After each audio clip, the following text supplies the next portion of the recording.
안녕하세요. 방콕에서 부동산 에이전시 운영 중인 고아저씨입니다. 자, 오늘은 제가 주말 동안 컴퓨터 케이스를 바꿨습니다. 컴퓨터가 오래돼가지고 팬들이 전부 다 멈추기 시작을 해서 부득이하게 케이스를 바꿨는데, 이 케이스는 업체에서 잘 안 바꿔줍니다. 그래서 전부 다 제가 재조립을 하는 그런 상황이 생겼는데, 처음에 만들었더니 파워가 안 들어오더라고요.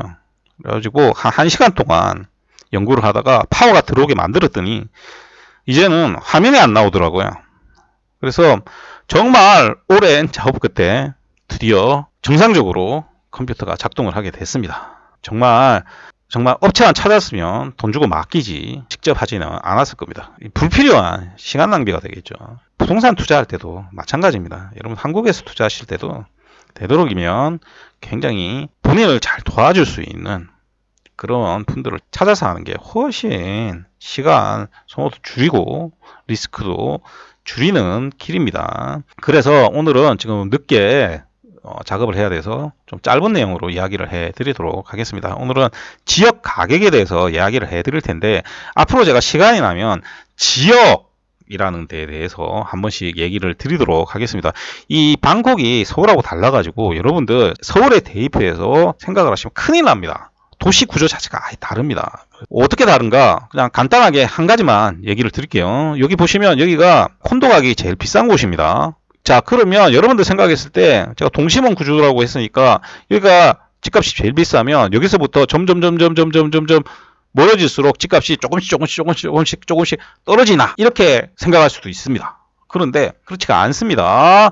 오늘은 다 얘기를 할 수 없으니까 짧게 얘기를 해보면, 여기 보시면 프런친 여기 있죠. 그러면 여기 보시면 위타유 로드라고 있습니다. 이 아래쪽은 제가 제일 비싼 지역이라고 얘기를 했습니다. 그러면 상식적으로 보면 이 위에도 비슷한 가격이 나와야 되지 않겠습니까? 안 그렇습니다. 이 위쪽으로 가면 퀄리티도 떨어지고요, 집가격도 확 떨어집니다. 방콕이 굉장히 독특한 구조로 되어 있기 때문에 그렇습니다. 이런 것들을 얘기해 주는 사람이 거의 없을 겁니다. 자, 오늘 주로 얘기할 지역으로 가봅시다. 자, 여기 빨랑까오 역세권입니다. 요거 오해하시면 안 되는데, 빨랑까오는 여기 보시면 빨랑까오 로드, 요거 때문에 빨랑까오라고 하면 안 되고요, 빨랑까오 역세권이라고 해야 됩니다.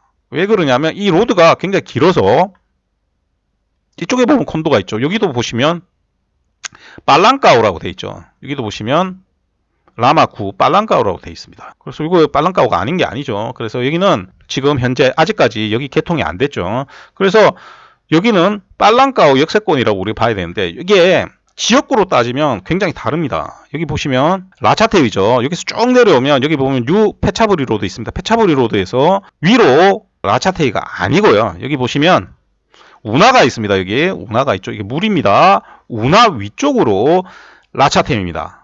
자, 그 다음에 이쪽 건너편은 화이강입니다. 여기는 보시면 화이강이라고 되어 있죠. 자, 여기는 큐아속은 보시면 라차테유라고 되어 있죠. 자, 그러면 이쪽 아래쪽은 건너가면 와타나입니다. 당연히 이쪽도 와타나가 되죠. 자, 그런데 여기는 화이강도 아니고 라차테유도 아니죠. 이 포춘타운 있는 이쪽은 딘댕입니다. 딘댕. 지금 딘댕이라 되어 있죠.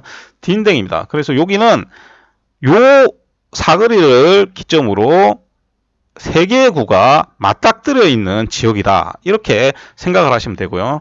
여기도 마찬가지죠. 여기 운하를 기점으로 세 개의 구가 맞닥뜨려져 있다, 이렇게 생각을 하시면 됩니다. 그러나 여러분이 여기에서 콘도를 살 때 여기에 산다고 해서 라차테위 콘도를 샀다라고 얘기를 하지는 않습니다. 우리가 여기에 라차테위 콘도라고 하면 여기하고 아무 상관이 없어 보이는, 여기 보시면 시암 다음에 여기가 라차테위역이고 이 역 주변을 라차테위 콘도라고 하지, 여기 있는 콘도를 라차테위 콘도라고 하지는 않습니다. 그러면 여기 있는 콘도는 뭐라고 하냐? 그냥 빨랑까오 역세권 콘도다, 이렇게 얘기를 합니다. 자, 이게 딘댕에 있든 화이강에 있든 라차테위에 있든 상관이 없는 거죠. 그냥 이것은 행정적인 구역의 나눔일 뿐이지, 이쪽은 빨랑까오 역세권 콘도다, 이렇게 생각을 하시면 됩니다. 그런데 재미난 거 있죠. 여기 보시면 아속돼 있죠. 여기도 아속돼 있고요. 여기도 아속돼 있습니다. 여기도 지금 보시면 다 아속이라고 써져 있죠. 자, 그러면 여러분들 여기가 아속입니까? 여기는 아속이 아닌 겁니다. 여기는 뭡니까? 빨랑까오 역세권 콘도다. 이렇게 생각을 하시면 됩니다. 자, 그런데 여기서 중요한 부분이 있습니다. 그러면 여기에 있는 지역을 제가 왜 말했냐면 여기 지역과 관계없이 이 지역에 있는 콘도들의 가격은 전부 다 비슷해야 됩니다. 여러분들이 이 부분에 대해서 잘 이해를 못 하시는 분들이 굉장히 많습니다. 자, 그런데 이런 것들이 어디서 나오느냐? 한국적으로 생각을 해서 그렇습니다. 본인의 경험만 가지고 생각을 하기 때문에 그런 현상이 벌어지는 거죠. 그렇다 보니까 어떤 얘기 하냐면 예를 들면 이쪽에 있는 콘도인데 가격이 비싸다라고 제가 얘기를 했다라고 합시다. 그럼 그 얘기를 합니다. 이 콘도가 겉모양이 엄청 좋은데라고 얘기합니다. 퀄리티가 엄청 좋은데라고 얘기합니다. 자, 그러면 반문을 한번 해봅시다. 만약에 이쪽 지역에 분양가가 제가 설계한 한 개 가격이 스퀘어미터당 16만 바트라고 가정을 합시다. 그런데 여러분들이 얘기하는 콘도는 스퀘어미터당 25만 바트입니다. 그런데 제가 너무 비싸다, 이 지역에선 맞지 않는 가격이다 하니까 왜 이 콘도가 제일 좋아 보이는데? 그러면 간단하게 얘기해 드릴 수 있습니다. 여러분들 그냥 원래 25만 바트 하는 지역에 가서 콘도가 어떤지 보면 됩니다. 25만 바트 정도 가격 하는 지역은 에까마이나 라차테위, 파야타이 요 정도 보시면 됩니다. 그러면 여러분들 라차테위나 에까마이 가셔서 콘도가 여기에서 겉모양 좋은데 하는 콘도보다 나쁜지 한번 봐보십시오. 즉 퀄리티가 높아서 가격이 높은 거는 이 지역에서 맞지 않는 겁니다. 무슨 얘기냐? 그 돈이면 그 가격 하는 지역 가서 사면 되는 거죠. 그런데 여러분들이 이걸 왜 잘 속냐? 여기가 외국인 커터와 태국인 커터가 분리되어 있어서 그렇습니다. 여러분들이 지역을 모르게 되면 이 지역에 있는 가격이 뭔지를 몰라요. 제가 왜 이걸 빨랑까오에 와서 설명을 하냐? 여러분들이 여기 아속이라고 적어 놓으니까 아속인 줄 아는 사람도 있습니다. 아속에서 가깝다라고 얘기하니까 다 좋은 줄 알아요. 그게 문제인 거죠. 예를 하나 들어드리면, 자, 요 주변 폐차불이 역세권이라고 보시면 됩니다. 그죠?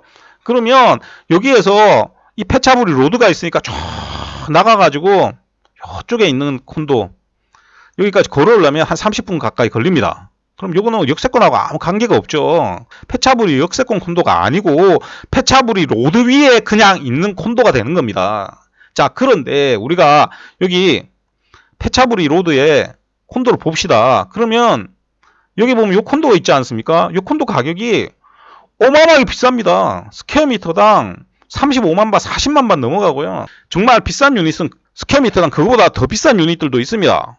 그러면 이 돈이면 여러분들 좋아하시는 통로의 정상적인 콘도, 정상적인 가격의 콘도 대부분 다 살 수 있습니다.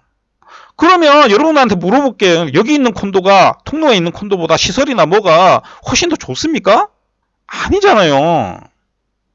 그러면 여러분들 생각을 해봅시다. 여기 살겠습니까? 통로 와서 살겠습니까? 그런데 이거 외국인들 많이 샀습니다. 한국 사람들 많이 샀어요. 왜? 이거 예전에 DWG에서 팔았잖아요. 제가 다음에 어떤 건설사가 왜 이 외부 회사에 콘도 팔다가 지금 폭망했는지도 한번 알려드리도록 하겠습니다. 자, 그래서 중요한 건 뭐냐면 이 지역에 만약에 여러분들이 콘도를 산다, 앞으로 분양이 돼서 콘도를 산다라고 하면 첫 번째 여러분들이 아셔야 될 거는 가격을 생각을 할 때는 그냥 저층부터 가격 전체를 보는 게 아닙니다. 메뉴에서 10층 아무거나 다 하는 게 아니고 로얄층이어야 되고 유닛 구조도 가장 좋은 구조여야 됩니다. 맨 꼭대기에서 10층 아래로 그 가격의 평균치가 어느 정도 되는지 나와야 됩니다. 한 10층이니까 거의 비슷비슷하겠죠. 그 유닛들의 스퀘어미터당 가격이 이 지역에서 합당한지 합당하지 않은지 알지 못하면 여러분들이 함부로 사시면 안 됩니다. 그러면 잘못하면 겉모양 보고 비싼 콘도 사게 되는 겁니다. 이해되시죠? 자, 그래서 오늘은 여러분들한테 이 지역 가격이 얼마나 중요한지에 대해서 이야기를 해드렸습니다. 여러분들 그냥 상식적으로 생각하시면 됩니다. 여기가 만약에 15만 바트가 기준인데 25만 바트짜리 겉모양 좋은 콘도가 있다. 그러면 그 25만 바트짜리 콘도가 팔리겠습니까? 안 팔리겠죠. 나중에 여러분들이 사도 나중에 가격이 올라도 다른 콘도들은 그 가격에 맞춰서 매각을 할 수 있지만 이 콘도는 어떻게 매각할 겁니까? 그냥 애까마이 가서 콘도 사면 되잖아요. 그냥 통로 가서 콘도 사도 되는데 왜 그 가격으로 여기에 사야 되냐? 이런 질문부터 여러분들이 해야 됩니다. 그냥 제일 편한 거는 여러분들 저 고마지씨처럼 정말 이런 것들 전부 다 확인해서 콘도를 구해줄 수 있는 사람을 찾는 게 제일 빠릅니다. 그래야 저처럼 컴퓨터 케이스 바꾼다고 연 이틀을 개고생을 안 합니다. 자, 오늘은 짧은 내용으로 얘기를 드리고요. 앞으로 이런 내용들에 대해서 조금씩 이야기를 해 드리도록 하겠습니다. 자, 최근에 좀 가격이 싼 콘도 알아보려고 예전에 팔았던 지역에 대기업이 콘도를 분양을 하길래 제가 한번 알아봤습니다. 제가 판매했던 콘도가 지금 이제 완성될 때가 다 됐기 때문에 분양가격이 조금 올랐더라고요. 그럼에도 불구하고 스퀘어미터당 10만 밭을 안 합니다. 근데 그 대기업 콘도 거기는 15만 밭을 하더라고요. 태국 콘도가 그렇습니다. 그러면 여러분들 그 15만 밭짜리 사면 어떻게 될까요? 자, 그래서 이 지역 가격이라는 건 굉장히 중요하다. 오늘 이 부분 다시 한번 강조드리면서 방송을 마치도록 하겠습니다. 자, 오늘도 들어주셔서 대단히 감사드리고요. 이상 저는 방콕에서 고마저씨였습니다.